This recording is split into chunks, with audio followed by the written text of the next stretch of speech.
Comme prévu, je vais vous montrer aujourd'hui le montage d'un aiguillon. On va repasser brièvement sur la coupe que je vous ai montré dans la vidéo précédente. On reprend les ciseaux, je précise qu'il faut toujours couper le plus près possible de l'intersection des ciseaux. On prend le caoutchouc, on suit avec les doigts, on serre les ciseaux, on coupe. Voilà ici donc la coupe du premier aiguillon et la coupe sur la partie suivante du deuxième aiguillon. Je vais couper en fonction de la longueur de l'hameçon que je vais monter. Je vais devoir mettre un peu de salive à l'intérieur et je vais sur l'aiguillon l'hameçon que j'ai déjà monté avec les mûrillons, lui mettre ce que l'on appelle des flashs pour donner un peu d'attractivité au leurre. Le plus simple, le collant double face. Je vais donc prendre sur l'hameçon, poser du collant double face, collant double face de moquette, naturellement, le moins cher, vu la longueur de la boule. On fait un tour avec, on élimine le papier, on met le flash à bout sur l'hameçon, et on va venir ici tourner plusieurs fois. Voilà. On ne s'embête même pas à couper, on tire, on arrache, et c'est parti. Voilà pour la première partie. Ensuite, on va venir glisser l'hameçon dans le tube aiguillon, dans le tuyau. Voilà, qu'on l'a préalablement humidifié, sinon vous ne le passerez jamais. Voilà, vous le glissez et vous l'insérez jusqu'au fond. Voilà, une fois que le caoutchouc est ainsi positionné. Vous avez plusieurs propositions s'offrent à vous. Soit vous avez des barres qui sont fort chasseurs, et à ce moment-là, vous allez venir courber le caoutchouc le plus possible sur votre hameçon, afin de lui donner cette forme avec un angle important. Ou alors, on va réduire la courbure en redressant le caoutchouc. Si vous êtes en période d'hiver où le bar n'est pas trop chasseur, je vous conseille de redresser le caoutchouc, de ne pas trop l'incliner sur votre hameçon. Par contre, en période de chasse, quand vous savez que le bar est fort chasseur, voilà, il ne faut pas hésiter à venir le mettre en position inclinée, tout en sachant qu'en serrant ici la ligature, vous allez automatiquement reculer le caoutchouc.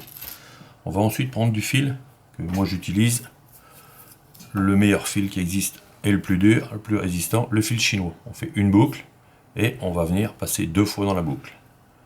Vous allez passer 2 fois dans la boucle, on laisse la bobine ligature au bout, on va venir ici avec la ligature. On va s'approcher le plus près possible de l'hameçon, ici, et non pas de la bille. On va le serrer, une fois que c'est serré, on le tourne un peu. Une fois que vous l'avez tourné, tout simplement, on coupe.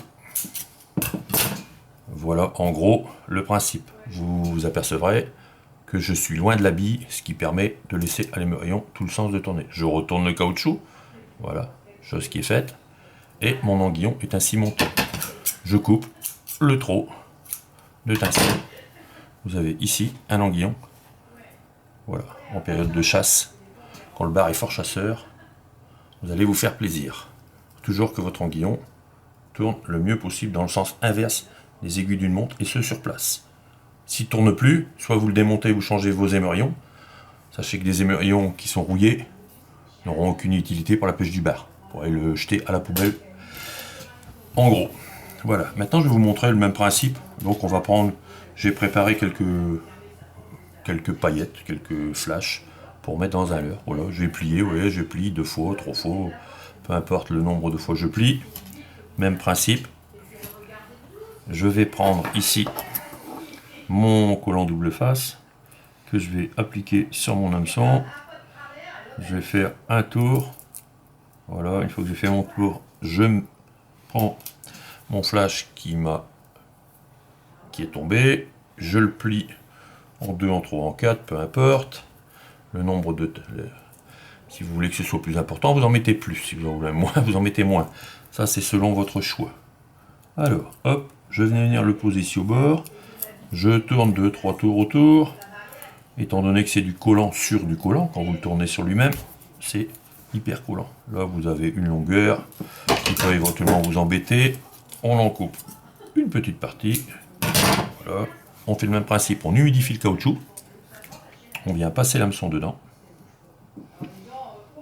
on l'enfonce comme il faut, et on va venir ici le positionner. Alors, vous remarquerez que je le repositionne encore une fois fortement avancé, pour lui donner une belle inclinaison, et une rotation pour une nage rapide. Je refais un hameçon à une double boucle, je reprends ici, je reviens le plus près possible de l'hameçon, et non pas des billes de l'émerillon, il faut que ce soit écarté. Je tourne 2-3 fois, je coupe l'extrémité d'étincelle qui dépasse, voilà, et ensuite je vais prendre le caoutchouc ici pour le retourner. Si vous avez des difficultés pour le retourner, il suffit simplement de tirer un petit peu dessus et de le pousser en prenant trop d'eau. Bien sûr, quand il ne veut pas, ça ne veut pas. Là, et vous verrez, et prenez toujours la précaution. Hop, voilà, ça c'est un anguillon. Et ben c'est bien parce que là au moins on voit que c'est un anguillon qui est loupé. Donc on enlève le plastique, le nœud, vous voyez, tout simplement. Et je vais recommencer l'opération une deuxième fois pour vous montrer qu'il n'y a pas de trucage et ça peut arriver des montages qui passent à côté.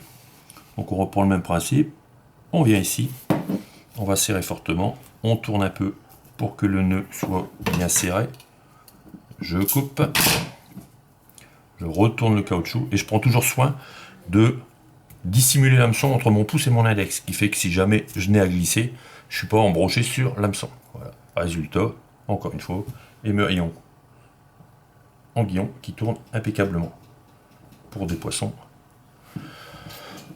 Voilà à quoi vous pouvez utiliser aussi bien pour le bar, pour le lieu, pour pas mal de poissons, ainsi bien que pour la morue, mais naturellement avec des hameçons un peu plus gros.